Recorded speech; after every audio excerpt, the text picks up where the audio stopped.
Áno, dobrý deň, domov Svätého Dominika Turčanová pri telefóne. Áno, tú plošinu, áno. Áno.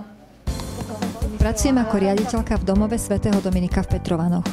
Denne riešim rôzne situácie, ktoré si vyžaduje starostlivosť o našich klientov. Ako poslankyňa mesta sa snažím presadzovať záujmy našich obyvateľov. Jedným z nich je aj vybudovanie rýchlostnej cesty R4.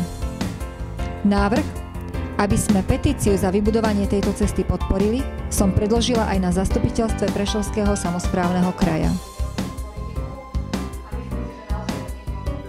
Po práci sa stretávam s vami. Počúvam vaše postrehy a návrhy. Svoje voľné chvíle si vychutnávam s manželom, deťmi a vnučkou Sofinkou. V rámci mojej kampane som sa stretávala s vami v uliciach, na autobusových zastávkach, počúvala som vaše problémy. Každý rozhovor s vami bol pre mňa obohacujúci a motivujúci. Množstvo inšpirácie z týchto stretnutí využijem pri riadení nášho mesta, aby sme ho spoločne menili k lepšiemu.